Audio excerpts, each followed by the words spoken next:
Welcome to this week's edition of The Walkthrough, where we check off all of the week's trending topics. I'm Byron Lazine.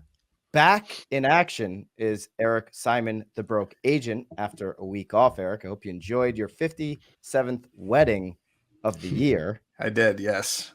I am recovering still this week, but I am ready to roll and crush Katie in debate. Not that this is really a debate show, but Katie Day I will is take back whatever opinion against for her second week in a row. She was Nice. here last week when Eric was out. Katie Day from Move Me to Texas Real Brokerage. And for the first time on the walkthrough, we have Chris Smith, author of 4 best-selling business books, and he's got his newest book, Conversion Code, out now. So how's it going, guys? I got you. Fantastic. Great. Thanks for having me. Let's do Yes. it. I love it. Yes. I love it. I love it. Game time. All right. Everything's It is smooth. game time. Let's jump right into our first topic, which is nobody wants to talk about this. Obviously, the topic itself, the Texas shooting, and we're going to take a different angle from obviously what everybody's been dealing with this week. I know everybody's probably been impacted. I know my wife didn't even want to drop our daughter off at school today. She had a lot of anxiety just going to school with a couple days left. Can't even begin to imagine what everybody in Texas and this particular school is going through. Katie, obviously you are in Texas, so anything that you'd like to share, love to hear that.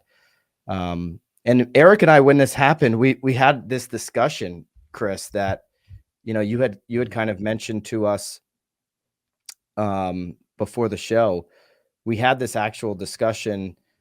We had made a post on BAM, and then 15 minutes later, we see this news alert, right? That this shooting had taken place, and it's like, oh, we just put out a piece of real estate news that said breaking news on it, like about reality TV. About reality it was TV. breaking news about whether agents think reality TV is good or bad for the industry.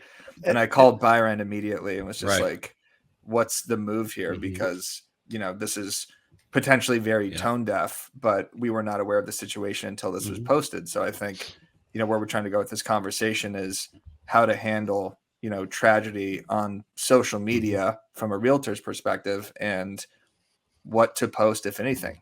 So we had already made the post. Then we see the story. Do you take it down? Do you make another post when a tragedy happens? If you're making calls, people time block calls, do you continue to make your calls? I'd like to show Chris, you have a stat that you've shown on Instagram. Is this right from the book Conversion Code? Yeah, it's out of the book. It's just sort of, kind of the state of sales and marketing. So if you can zoom in on this, Bobby, this is the trust that the least trusted and the most trusted industries from consumers, right, Chris? And it shows you that marketers and salesperson are already trusted by 3% of people. So there's not a lot of trust in our industry to begin with. And so, would continuing to make your calls in a situation like this or making that post on Instagram be the right move? And kind of when do you hop back in if you should take a pause? Chris, we'll start with you. What Eric said about being tone deaf, I think is really what you have to dial in on, is that if you combine the chart with what he said, it's a tone deaf post from a tone deaf industry, from a tone deaf profession that often lacks tact in times like this. So I think that's important to factor in too, not just the post itself, but what you hit on, Byron, is so true. It's almost like a little maze of what to do. And there's certainly no perfect answer. I don't want to say that I have it all figured out, but you're right. One thing to do would be sort of take the post down. Another thing now that is very common is to add a post about what's happening. It's actually now tone deaf not to post about it. Whereas before it would be tone deaf to even go there. That's a change, through BLM and some of the movements that have happened. Like now it's almost expected of a business to enter the conversation, to sort of show sympathy from their brand account. So I think that's an option too. When you talk about making calls, that's a tricky one because you're in there, you're calling. And I think even when you're making calls, it's sort of like, okay, do I keep making the calls? Yes or no? If I do make the calls, do I bring this up on the call? Do I sort of address the elephant in the room, before we get into sort of talking about if real estate makes sense or not? And I remember, Byron, pre-social media, pre any of that sort of challenge a brand would face during a tragedy and how to respond the right way. I remember on 9/11, I was in college at FSU in Tallahassee, and it was like 1 month into the school year. We started in early August. So it was the first day that we had an exam that was 30% of our grade. It was like the 1/3 exam. It was a huge thing. Big So day. I'm at my apartment watching this all unfold. And at the same time, I'm like, I got to go take this test. And I went to campus. I parked. I started walking to the classroom. And then at a certain point, so many people had turned around and it was sort of like, hey, there's no classes today. Go home. So this is something that I think comes up over and over. One little point I want to make too is about local versus national. Because if you live in Miami and the tower comes down, that's a huge story that should probably cause any realtor in that market to stop. But maybe that doesn't cause the whole nation to bring it into their next sales call. So hopefully with us talking about it, it is a tough call. I think a lot of these conversations happen like it did with you guys in the back channel. And I don't have the answers, but I think it's something worth paying attention to. And it's something worth sort of, you mentioned this, Eric, you don't know what to do. There's ads running for you guys. There's retargeting ads. What about the mass email that happens to be scheduled right when all of that is unfolding? So I was hoping somebody would build this, like hit a button and it would be like out of office for all your stuff. It's just like a mass pause. Ad stop, emails, everything just everything stops. Across the board, pause all. That is harder to do than it sounds because you've got ad roll and retargeting. You got all these other things happening with ads on YouTube, et cetera. But yeah, it's tricky, but I'm glad we're talking about it. Yeah. And a consumer may see an ad and be like, wow, geez, that person's really tone deaf. That agent does, they don't know what's going on in the world. But to your point, they may have so many ads running. What are they going to run into the Google Analytics, their Facebook ad, like in all these different systems? And there is not a button that they can just push and shut everything down. So it is a little bit complicated. Katie, you live in Texas. This particular tragedy, you're probably a little closer to it or feeling the gravity of it more so than maybe we are. But love your perspective on this. Yeah. I mean, I think that, obviously Texans as a whole are kind of feeling it. Obviously, when we were talking about this, parents were definitely, do I take my kids to school today? Do I keep them home? Just kind of nervous, and a lot of emotion around that. So, I mean, I'd completely agree with what Chris said. I think, and similar to what y'all said about the post, right? Like, what do we take down? What can we dial back? What can we put that pause button on? Because I think, something a little bit less, less gravity than this is like the canned emails that go out, and sometimes a canned email will go out and you're like, oh, I didn't mean to send that. And there's no like rewind button on that. Right. So, I think that the entire point that we're all talking about is being tone deaf. Right. And I think, before you send any emails, whether it's in tragedy or not, like you have to kind of think about how will this be received by the consumers that it's being sent to. I think it's the emails and posts and things like that on social are a little bit different because they're more organic than an ad. Those do run kind of all the time type thing. So I don't know that someone would necessarily feel the same way as if they, saw a pre-roll ad on a YouTube video versus, you sending out an email about selling Sunset or whatever, on. And Eric and I did leave the post up. I mean, so Broke Agent Media Instagram account, Eric calls and it's like, what do we do? And we went with, well, the truth is we put it up before knowing, let's just leave it. It's up. Do we delete? It's just up. Just keep it up. Eric, I don't know. Mhm. What do you think? Bad move? Did we make the right decision? I don't think people are looking for two broke agent media right now for a statement on this. I think we Mhm. were doing what we were doing without knowledge of the situation. So I think we went with our gut, and I think that was okay. I think Mhm. this has come up, a lot of times just running the broke agent, even before broke agent media, whether it was BLM, whether it's election stuff, whether it's other shootings that have taken place. And it's always a decision. And I think, the point Chris made is really important, that now there's almost more pull to, like, you should post something as opposed to just not addressing it at all, because Mhm. now all realtors are brands. Now all Mhm. of us have this obligation, especially if it happens in your community. Another great point, if it's local. So I guess it really just depends on the person Mhm. and depends on your gut. Like there really is no rule book to this. Yeah. I think there's a rule book in the sense, if you Mhm. post something that's really insensitive, or you're just posting like jokes right after and you're aware of the situation, you're just still trying to Mhm. go, with your content, Sure. that's not a good move. But like, Mhm. you'll notice today, like I'm not posting as much. I don't know. Mhm. It's Yeah. it's Well, tough. Eric, one thing I thought about with your account, imagine if Mhm. you would have posted and said, now's not the time to be funny. Right. Hmm. That probably would do as good as anything you ever posted, Yeah. because that really humanizes what could be a meme account. Hmm. And one thing you hear a lot, Byron and Katie, I'm sure you hear a lot of agents say this when things are kind of cool, when they're interviewing the restaurant owner, they want to be the digital mayor. Are you willing to be the digital mayor during this? Hmm. Yeah. Right? Are you willing to be like Katie said, hey, should we take the kids to school or not?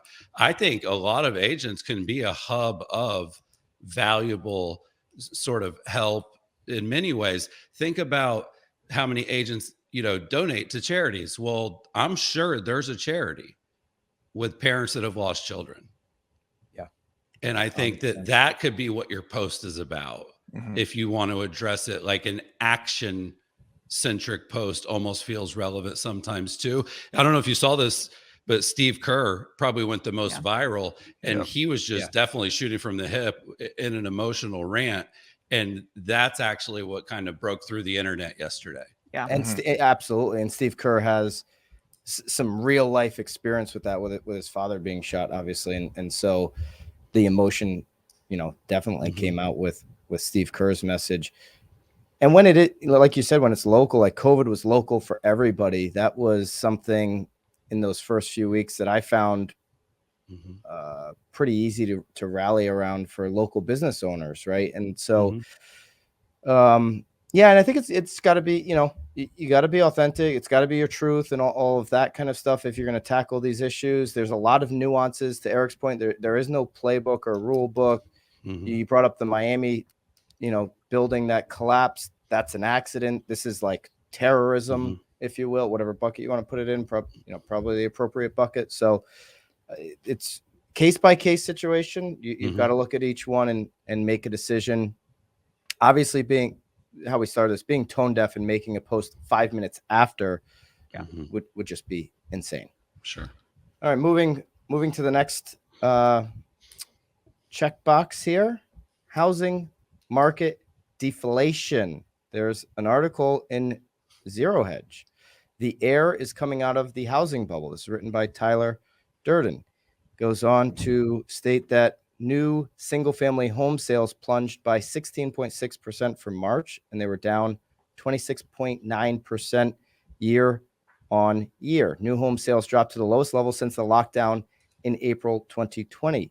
Also, the unsold inventory of new homes spiked by 34,000, a historic month-to-month leap. There were 440,000 unsold new homes, seasonally adjusted, the highest level since May 2008. New homes is typically an indicator of maybe the future of the market, right? Because those new home communities are usually a higher price tag in said community, and that traffic can be indicative of what's to come. On the other side, Bobby, if you'll put up a couple of the KCM charts, more in the good news bucket, there's nobody saying that home values are going to drop despite less sales. I think less sales this year is pretty obvious, but almost everybody is predicting that home values for the remainder of the year are going to continue to increase. So if you already own real estate, home values are going up. Recession, huge word. Everybody's talking about it. Are we in one? Are, is one coming, or are we in one, is what you keep hearing. 4 out of the last 6 recessions, this is another keeping current matters chart that everybody should have in their back pocket. 4 out of the last 6 recessions, real estate home values have actually gone up. One of them, they decreased by 1.9%, which I would say is pretty marginal. The other one, 19.7%, almost 20% down. Obviously, that was created by housing. That was a mortgage crisis that was created by banks and the mortgage crisis. So what do you guys think? Is this market in deflation mode? Is it completely going in the wrong direction all of a sudden? Katie, we'll start with you. Yeah, I mean, at least here in Texas, what we're seeing is things are starting to slow down. But where we are as far as inventory levels and just kind of anecdotally with new construction, there isn't a ton of inventory out there. We go to a new construction community and they have 1 or 2 lots available. They don't have hundreds of inventory homes just sitting there waiting for someone to buy. I do think though that like Texas is a little bit different than the rest of the nation, just for the amount of people that are moving here. But I mean, we are starting to see inventory have a little bit of an uptick. Some buyers choosing to continue to rent for another year or longer, with interest rates and things like that. So I think, all of the things that we all keep talking about, we're seeing across the country. It just in some places it's a little bit more severe than others. But I mean, I don't think that we're going into a downward spiral. I think that we were just in such a hyper fast market for basically all of 2021, 2020, that now with things a little bit slower, it feels like it could be, but the numbers I think will show us that we're still moving forward, I guess. Chris, is that realtor talk or is there a cliff coming? What do you think? That's realtor talk. I think volatility, All right. Volatility in a market is if you look at Eric's Coinbase account. Oh my God, that thing is, yeah. Who wants their Coinbase account? I'll give you 2 cents, 2 pennies on the dollar. So if we use that as the comp here, the account in Eric's was going up 10 to 15% for many years. And this year it's only going to go up by 7%. That wouldn't scare anyone. You'd be like, okay, cool. It's a little bit lower. But when you start to focus on that sort of, call it 6% less than the year before, when you freak out is when your crypto goes negative 50% in one day, and houses don't do that. Or Coinbase goes bankrupt and they say your money doesn't exist. Is that your prediction? Well, Coinbase said that could happen. Not to get off topic. Yeah. Well, this is a sidebar on them, but I love the new ad they're running. Crypto is dead. Crypto is dead. Crypto is dead, and all the date stamps on Twitter. But what I always think about, Byron, is marketing and messaging. And so it's sort of like, okay, what are the words we can use to address the moment in a way that sort of positions us as somebody that kind of gets what's happening? And the word that comes up a lot is inflation. That word is the biggest buzzword. So, okay, what I would be asking my database, my network, is I would say, what's your plan to combat the inflation that we're up against? Because even if real estate's appreciating 5 to 7%, at least that's a plan. At least your money's not going backwards. Right. So I think that's the kind of like expertise. And I'm not a mathematician, and David Childress should talk about this way more than I should. But I just think of like, how can I take what you guys just said and get people to ask me, what should I do? What should I do? Should I sell? Should I wait? Should I buy? Because that word inflation really scares people. And then you got inflation, you got the housing bubble, you got the bubble bursting. So it's like all this like doom and gloom out there. I think that's where these little analogies make sense, where you can kind of get people to calm down a little bit. Yeah, absolutely. And show them the history. The history is a great indicator of the future, right? If you draw a straight line from the 1940s to today, the 1960s today, it's straight up and to the right on your home values. Where, I don't know, when I look at my Fidelity app, or to your point, my Coinbase app, it doesn't feel that good, because those are like those are dramatic instant cliffs that you're falling off of. That I'm down doesn't happen when 80%. you're holding real asset like a home. Yeah, 80-90% from all-time highs, Chris. So you were correct about my Coinbase account and everyone's Coinbase account, probably, if you've just held and haven't sold anything. So it's been, a real punch in the gut to watch this daily bleed, and sometimes days where it does go down 30-40% on crash days. I didn't text you, Eric, but did you see the Coinbase executive that said when asked if you go bankrupt, could everybody lose all of their crypto holdings? Is that a possibility? They said not likely, but it's possible. And at that moment, I started texting some people and said, how do I get out of Coinbase? Yeah, you got to get a cold storage wallet and get all your Bitcoin and other cryptos to cold storage. But Binance, I mean, that's no good. Binance. I mean, I don't know. I think anytime that it's not anytime it's on an actual exchange, I think you are susceptible to some sort of hack or bankruptcy or anything like that. So I'm feeling swindled right now. Join the club, man. I've seen my net worth plummet by 80% this year because everything I make goes into crypto. All right. Hey, Byron, one last quick thing about this. I think there's 3 other words people can lean on here. You were right. Meaning everybody tries to time the market. They try to sell it at the perfect time. That's kind of their goal. How's the market? And I think a lot of people over the last few years, they held and they were right. If somebody just held for the last 3 years, do the math for them. Hey, smart move. You're up 80K. You were right. It's not going to grow that fast anymore. Or how about everybody that was pointed at for buying in 2020? You're buying in a crazy time. Those people were right. I'd love to have bought in a whole bunch more real estate in 2020. So I'm long on real estate for sure. And moving to our next topic, are long videos dead? Chris, you came up with this with the Johnny Depp craze on TikTok. Tell us what this is all about. Well, I want to coin this term. I hope I can make this stick, but it's the TikTok trial. This is a TikTok trial. And when I think about certain platforms, they had this moment in time where it went past me and Eric and you guys, and my mom got on. And the people that typically weren't a user couldn't resist it anymore. And I think that, and Reels included here too, but if you watch the live stream of the Johnny Depp trial, it's boring. It's really a snoozer. If you watch the long form YouTube videos, it sucks. You wish somebody would go in and, edit out all the stuff. Well, guess what? They do that. And on TikTok, it's bite size, it's compelling. It's the add-ons, the music, the sort of ecosystem that gets added on top of it. I remember DJ Khaled went out on a jet ski in Miami and had Snapchat. And he was basically Snapchatting, like potentially at this point his demise, because he just could not figure out how to get back. And that DJ Khaled was sort of that moment where Snapchat and stories that disappear went mainstream. I think this trial takes TikTok mainstream. There's one other use case, Ashton Kutcher and CNN. They had a race to 1 million followers. Who's going to get the 1,000,000th follower first on Twitter?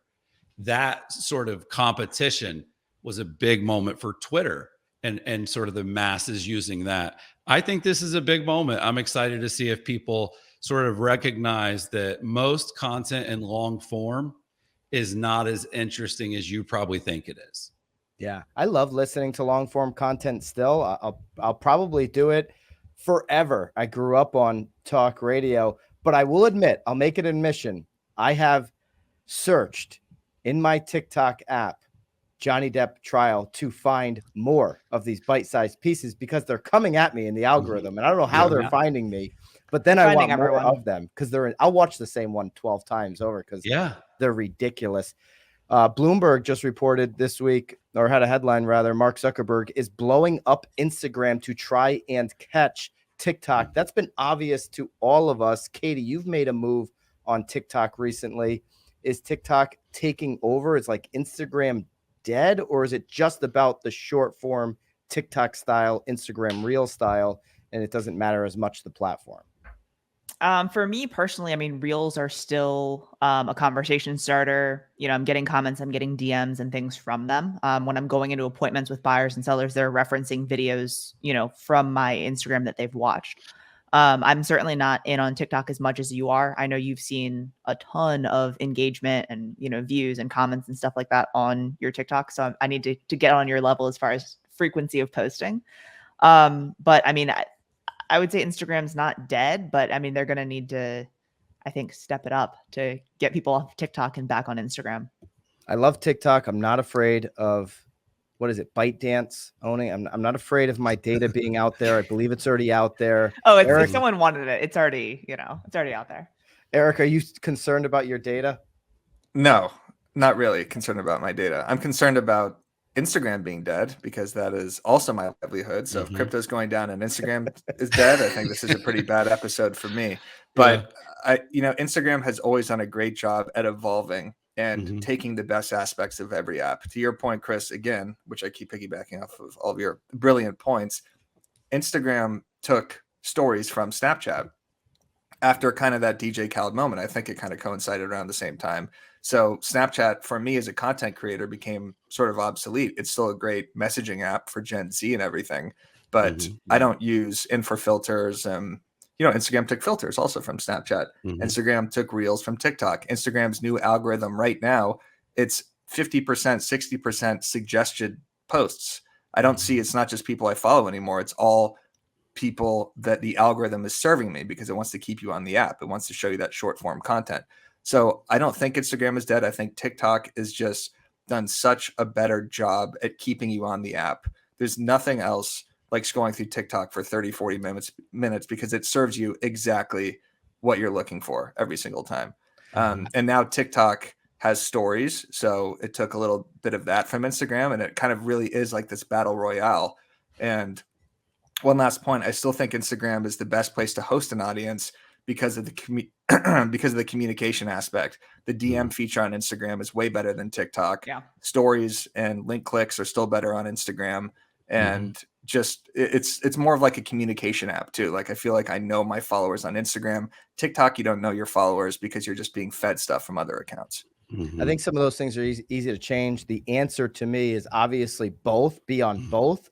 Be working Instagram and TikTok. But Chris, just speculating in the future, do you believe that something like this, you called it the TikTok trial, does this make TikTok in 2 years the #1 app that real estate professionals are concerned about?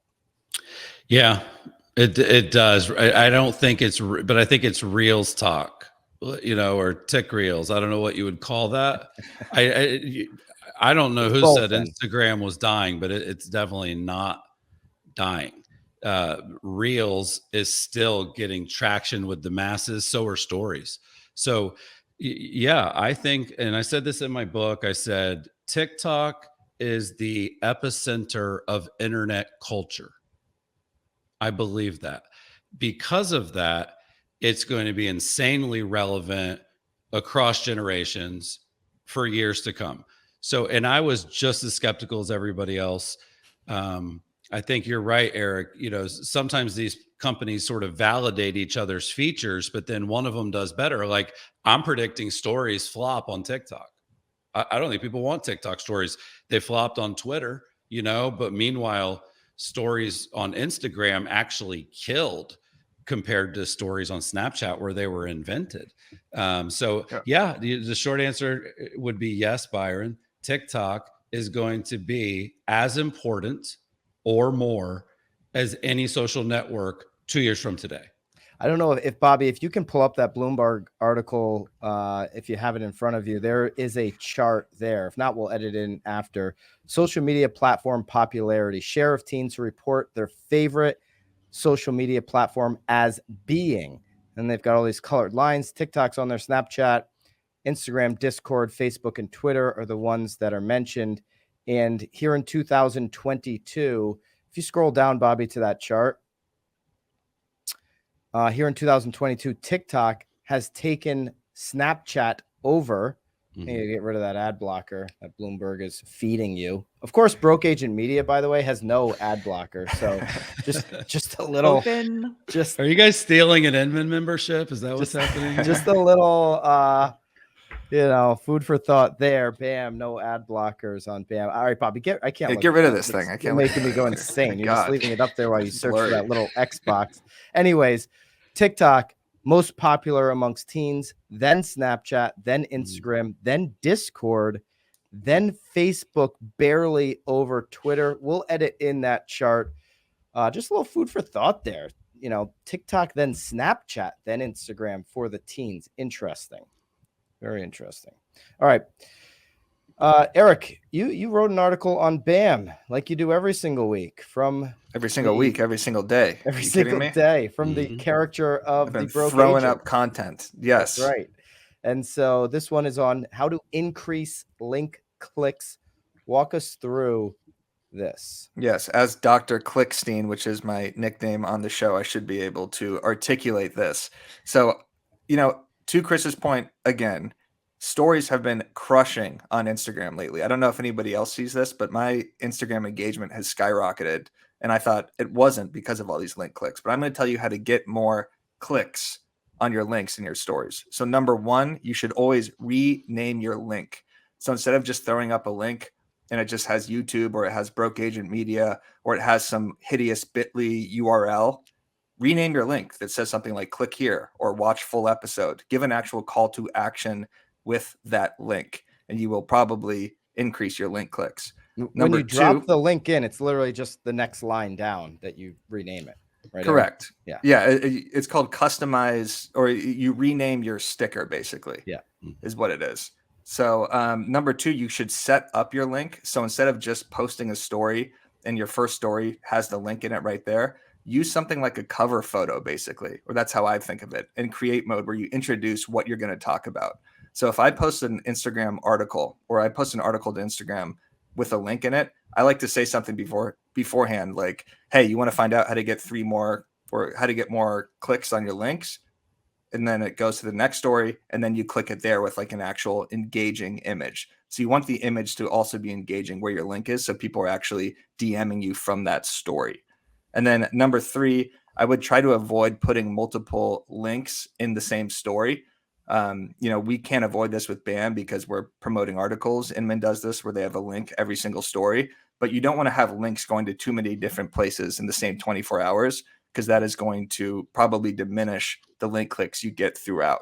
And if you keep directing people off the platform, there's no way Instagram's going to keep promoting that. So those are 3 ways to get more link clicks. And then one that actually isn't in the article that I just thought of right now is use stickers and GIFs to point to your actual links. So you could have arrows, you could have click here's, you could have buttons and stuff like that actually kind of direct attention to the link. Bonus tip. Chris, tip right there. We never have a marketing expert like yourself on here when Eric's rattling off these tips. So I want to ask you, is there anything you disagree with? We don't have anyone here to question him at your level. So Chris is like, actually, in my book, I said all of this is wrong. Exactly. No, he has better data than me. He's got better scale, and so he gets better numbers. But jab, right hook is kind of what I heard, because it's sort of like sell the click, sell why they should click through, give a nugget, right? Like give a teaser, and use the link, use the link over video, right? Mm-hmm. Like where you're kind of like having fun with it, like, story, and then like, so here's the link, click this, like you could be the sticker, you know what I mean? Yeah. As well. And also when you do a video, you could kind of drag it out 15 seconds if you really want to, versus I think when you post a regular picture as a story, pretty quick, 3 seconds, maybe 5 seconds. So he's spot on. I actually remember the first guy I started following on stories that stuck was a guy named Alex Wang. And he went to the Korean market, like this outdoor festival in San Francisco. And he basically like went from booth to booth, and like he really like he made you feel like you went to the market with him that day. He sort of like started and like went through and like, here's some food and here's some vendors, and then it's like, all right, well, hopefully you guys enjoyed checking out the market with me. Peace. That to me, that is the heart of where stories started. It's not supposed to be one at a time. one at a time, one at a time. It's supposed to be a story. So I think, Eric's advice is dead on. Renaming the links. Personalization has a 202% increase in link clicks. And then also calls to action on Instagram. 89% of campaigns with like a CTA, like he's saying, point at it or have some kind of verb in the link itself. 89% of campaigns with a call to action outperform campaigns without one. So, I'll be honest. The first few times I did stuff like that, I felt cheesy. I felt weird. Like, click here, like, point down, like, here's the link, check it out. Or, I felt kind of goofy. But at this point, I look at the data and I try to let the algorithm tell me what to do. Use, and you can rename your link as the call to action itself. So like I said, you can say, click here, watch full episode, but you can literally answer a question. That always does well for me on Facebook too. But in Instagram, I'll say something like, do you want, 5 Instagram hacks? And then I answer it with the link right there in that story that says yes. So it's like, of course you're going to click that because I'm answering the question. And then also doing the video, Matt Leonetti's been doing this for the Overask podcast on his personal page, where he just records himself talking about the episode and the link is there 4 times. Say he does a 60-second story. And organic creation on Instagram always outperforms anything else. So the fact that he's uploading a video of himself to Instagram directly, not even just recording on his phone, not produced, that already increases his story views. And we're getting so many more podcast views by him doing that. It's been an absolute game changer. Katie, I know you're with me that we were just sitting here hoping Chris was going to dismantle Eric's entire. He added to it. I'm sure you keep bringing me back, and I will. Disappointing. It's disappointing. Chris, this was great. Katie, you're great. This was a really good conversation. Chris, I know Katie just posted. I didn't know you did a book with Jones. Is it Phil Jones? Yeah, Phil M. Jones, Exactly What to Say. There it is, for real estate agents. Love this book. Great. Katie little posted book. that on her Instagram story just recently. Yes. Had a stack of them. Thank you, Katie. Thank you. Yeah, I love that. You have a new book, Conversion Code. Where can people get that? We want to link that up and get people over to Conversion Code. Yeah, thank you. Theconversioncode.com. That's the easiest place to go. It's obviously on Amazon, which is where 95% of people buy it as well. But really proud of it. Hope people will check it out. And it's fun to kind of challenge your thesis and do the research on, because a lot of it's your gut. You're just putting stuff out there, and you kind of see your own numbers. But I had a lot of fun researching it, and it's fun to validate your advice, even if it's in hindsight.